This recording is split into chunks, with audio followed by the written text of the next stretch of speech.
victims were once survivors, today's victims were yesterday's survivors, and tomorrow's victims will be today's survivors. The question is, who is next? The victim card is going round, and I tell you today, to be a victim in Nigeria is no longer a matter of if, it's a matter of when. And if you think you cannot be yourself, guess what? The person who died once said, God forbid. God will not do us what he has given us the capacity for us to do for ourselves. We have to come out, we have to make demands, we have to let the government know that indeed their power comes from the people. For those of you who don't know the story of Chijoke, I'm just going to tell you what happened quickly. So Chijoke was 20 years old in 2012 and he went for a child dedication. He was picked up there and he was allegedly taken to SARS office. When his family went to look for him, they were told that he had been taken to the headquarters. They went there to find him. His mother spotted him being brought into the station and she said, "That's my child." And the officer in charge of that station, the notorious Nwanko, asked them to boot her and the family out of the premises, and then they were pushed out. Since then, they haven't seen Chijoke again. The next time they went, the officer Nwanko boasted that he shot Chijoke and there's nothing anyone can do about it. They searched for him, and then some other officers told the parents that it's possible he hasn't died, that the man could just be bluffing. They should bring some money to bribe him. The father brought some money. The officer said the money was too small. The father went, sold his land, sold some properties, raised 3 million, gave it to the man. The man said 3 million was chicken change. And the most horrifying part of this story, if you're a parent, that man, CSP Wafo, made Chijoke's dad to look for Chijoke's body in a river of dead bodies. He made him turn every single corpse upside down, searching for his son. I can't imagine what that man was going through. One part of him would think, let me find this body so that we can have closure. Another part of him would think, let me not find this body so that we can have hope. This is the impunity with which officers have treated us. They came to Abuja to seek justice. The state CID told them they would have to pay money to transport officers down to the state where it happened to investigate. We have no system. We cannot get tired. Are you tired?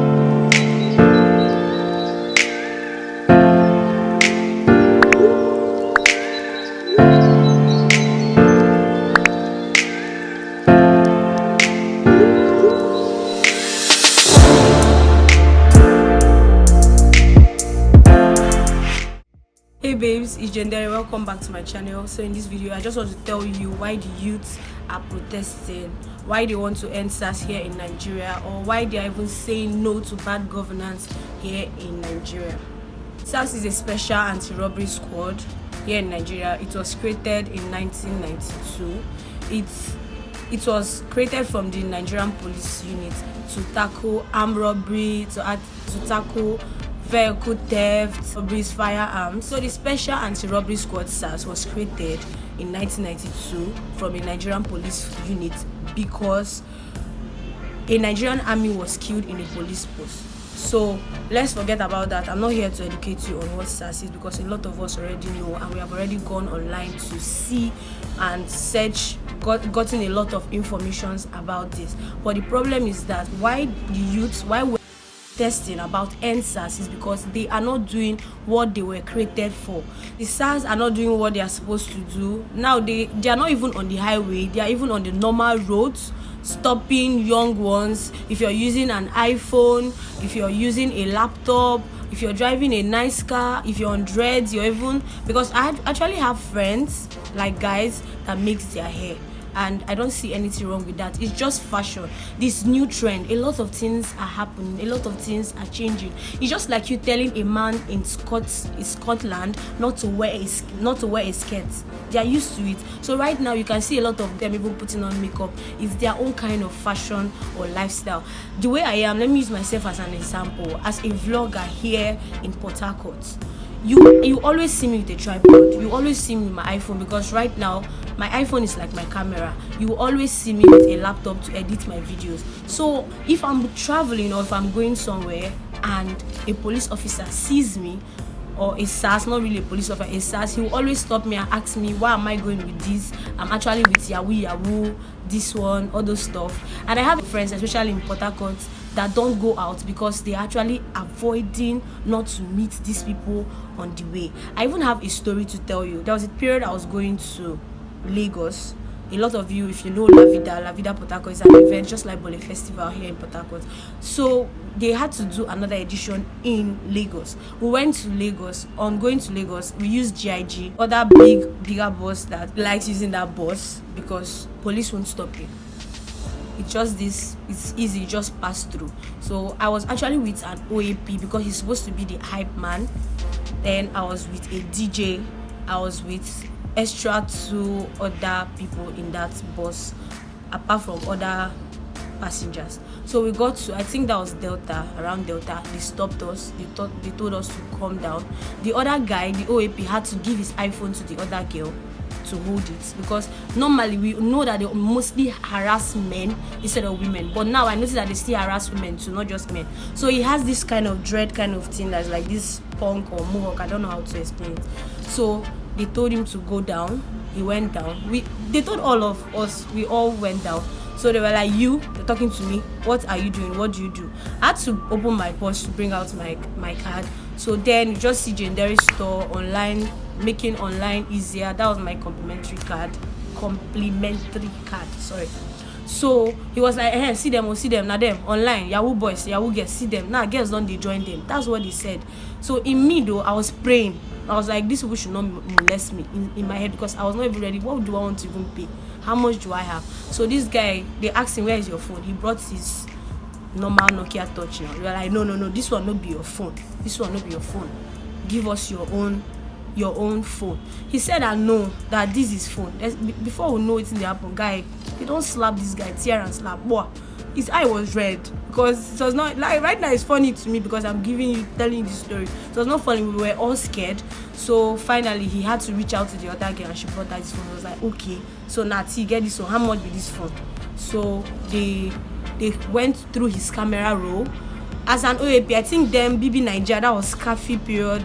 Kathy's pictures were there, pictures of when she was standing with, she was a police officer then, so she was standing with white people because she was a police officer outside the country.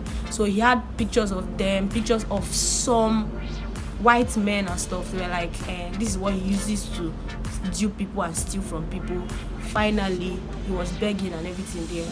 They had to check his account balance. As a SARS officer, are you supposed to check account balance with somebody? They checked his account balance and there was no ATM around. He was like, he uses ATM to withdraw. He says it's a lie that he has to transfer. There and then he transferred, was it more than 10,000 naira to them?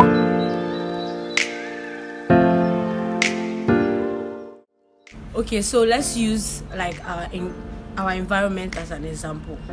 Even if it has not happened to you, it has happened to somebody that you know, someone you're close to, maybe a brother, maybe a sister. Let's use the East-West Road as an example, or maybe Rumokuta to Choba Uniport.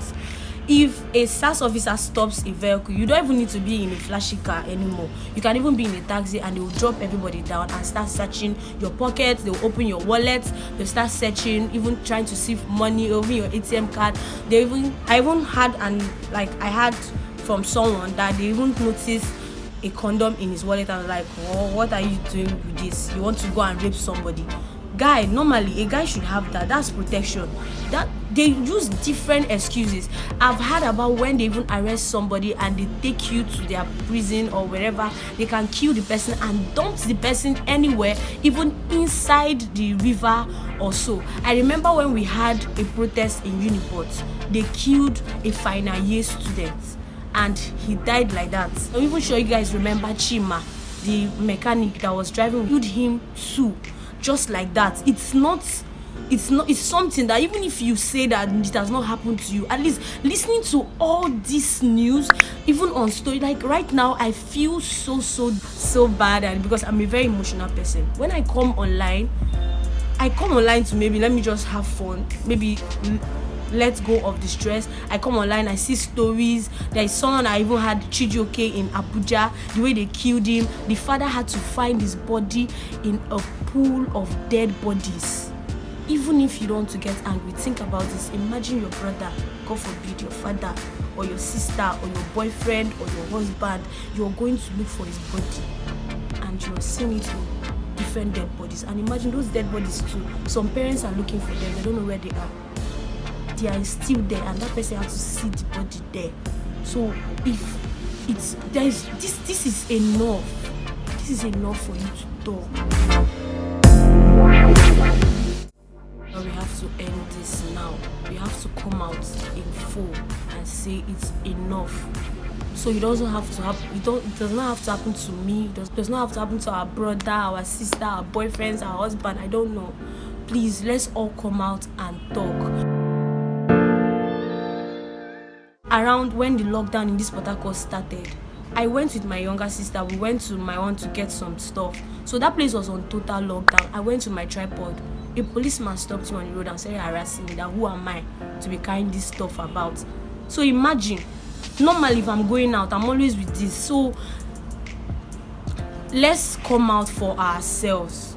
You might say it has not happened to you, but I'm very sure that if you check someone around you, something has happened to them. So let's come out and protest. If you can't come out physically, please, you can do it online. You have your WhatsApp, you have your Instagram, your Twitter. Use the hashtag. Let's use it aggressively. We are tired. I saw a tweet saying that.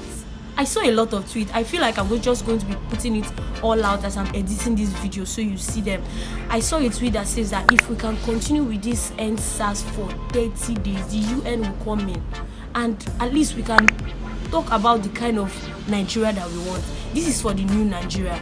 Let's forget about, okay, I even saw a tweet that says that anyone that is 60 is supposed to retire, and the person that is reading us right now is 82.